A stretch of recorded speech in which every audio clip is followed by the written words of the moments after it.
Она первая арфистка Якутии, основатель единственной на Дальнем Востоке арфовой школы и представляет ее интересы далеко за пределами республики.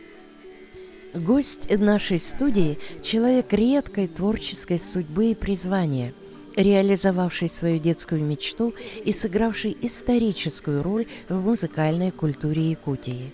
Это Лидия Павловна Новгородова, заслуженная артистка Якутской ССР, народная артистка Республики Саха-Якутия, профессор кафедры концертных струнных инструментов Высшей школы музыки имени Василия Бусикова. Является членом Российской ассоциации педагогов-арфистов, неизменным членом жюри всероссийских и международных конкурсов. Выпускники Лидии Павловны Новгородовой успешно работают в Якутии и за рубежом, учатся в вузах страны и аспирантуре, достойно выступают на мировых концертных площадках. Лидия Павловна, мы вас приветствуем в нашей студии программы «Кинолетопись Якутии». Прежде всего, мы хотели бы вас поблагодарить за тот бесценный подарок, который вы нам преподнесли, а именно ценный видеоархив, домашний и творческий, и сдали в фонд нашего аудиовизуального центра на государственное хранение. Надеюсь, что вашему примеру последуют ваши коллеги, и мы создадим фонд Высшей школы музыки. А для вас сюрприз. Посмотрите на кадры. Соло на арфе из балета Раймонда Глазунова исполняет Лида Новгородова, ученица музыкальной школы при Ленинградской консерватории. Это уникальная кинопленка 1957 года. Вот расскажите о ней. Это Восточно-Сибирская студия кинохроники снимала вот сюжет. Где это было? Как вы попали? Это был, наверное, концерт, посвященный вот юбилейной дате. В 50-м году вдруг приезжает с Ленинграда комиссия и выбирает детей. И именно кто занимался в музыкальной школе. Я вспоминаю музыкальную школу, которая стояла за 4-м магазином. И вдруг нас говорят, вот повезет. Куда? В Ленинград? Да вы что? Мы так удивлялись и так готовились, чтобы нас именно... Ты кем будешь? Артисткой. И вот все с удовольствием проходили эту комиссию. Так что это просто я до сих пор удивляюсь. Молодцы, просто я благодарна, вот как недавно вы вспоминали юбилей Жиркова, что он в те времена, вы представляете, думал о будущем Якутии. Нас где-то 5 человек, Марк Слепцов, Майя Ивановна, я, все вот поступили в музыкальную школу при консерватории Ленинградской.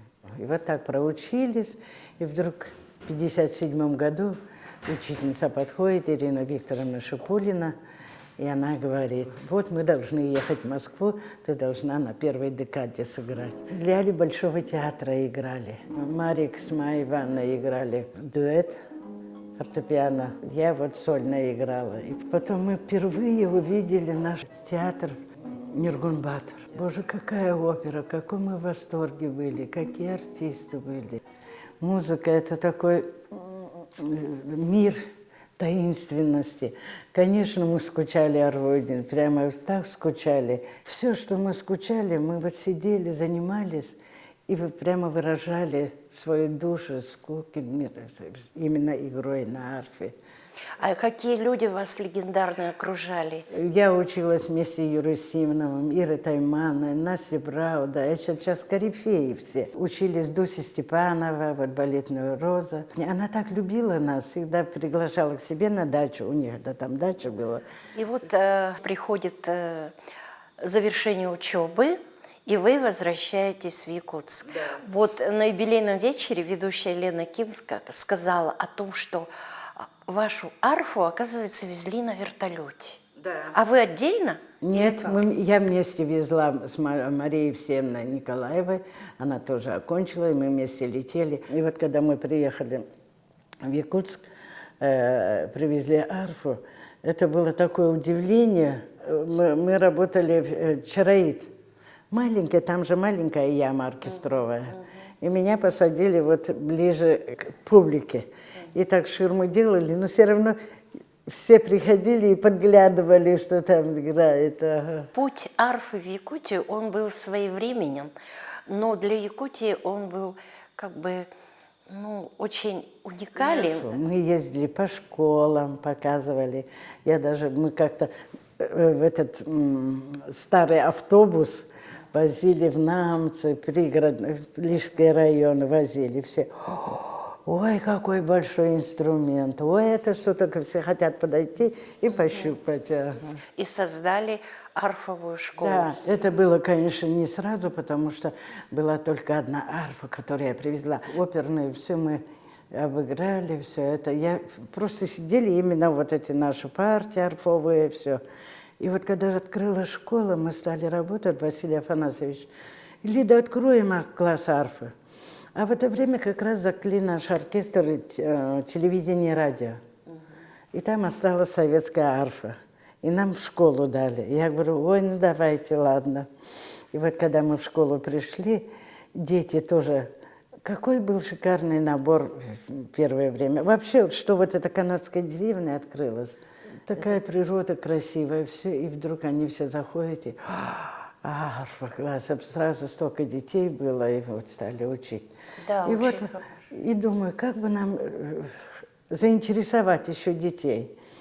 И я как-то так увлеклась, услышав хамус. Хамус с арфой прекрасно звучит. Очень прекрасное звучание. Мне так понравилось именно старинные наши якутские песни, Алексеева, Ноевские. И вот это я решила немножко переделать, и прямо публика с удовольствием слушает. Мне это вот понравилось.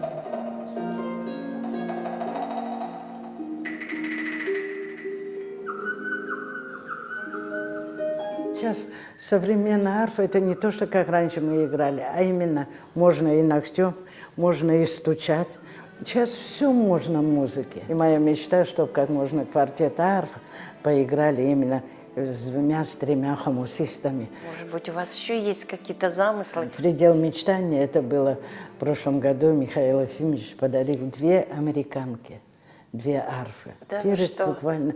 То есть это не то слово. Я говорю, к старости лет сейчас дети играют на прекрасном инструменте. А Михаил Ефимович подарил он по поводу какой-то даты, юбилея? К юбилею школы у нас 30 лет в этом году.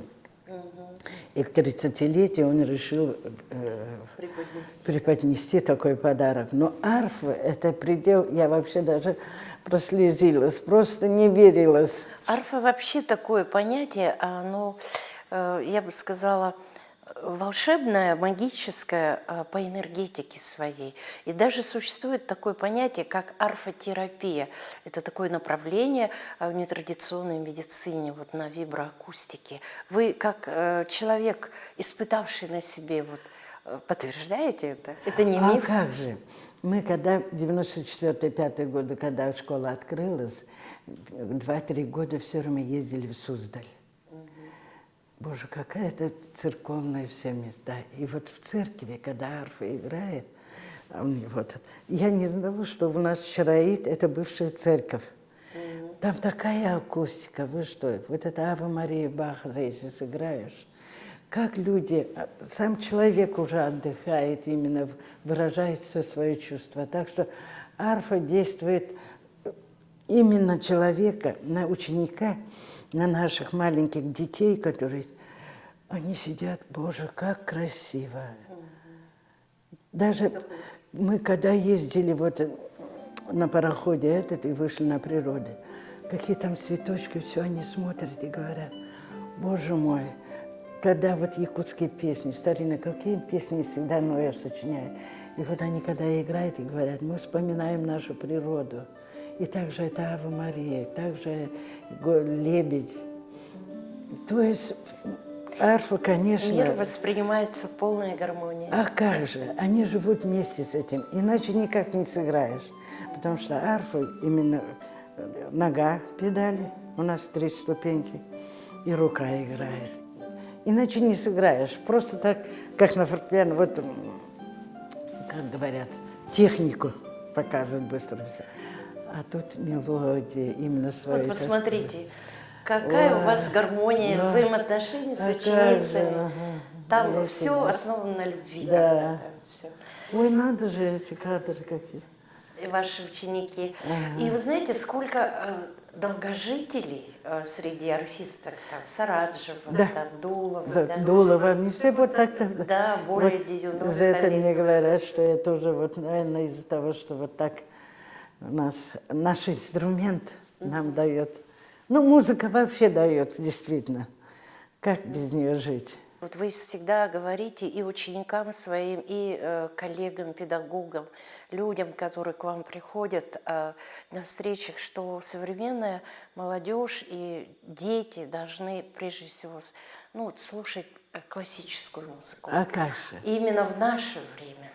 Вот как Михаил Ефимович, правда, вот сделал тоже вот именно, чтобы музыкой люди как можно больше занимались. Даже пускай образовать. У нас был тоже съезд такой, он всегда нас поддерживал. Здорово нашу школу поддерживает. Мы говорим, зачем, подумаешь, директор? Нет, ведь очень многие душевно, очень многие любят музыку, именно классику. Не все, конечно. Угу.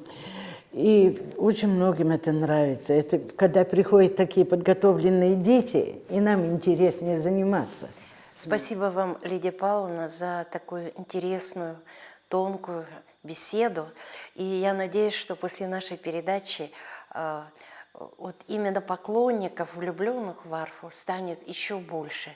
И больше учеников, благодарных и успешных вам. И я надеюсь, что они осуществят все ваши незавершенные, нереализованные проекты.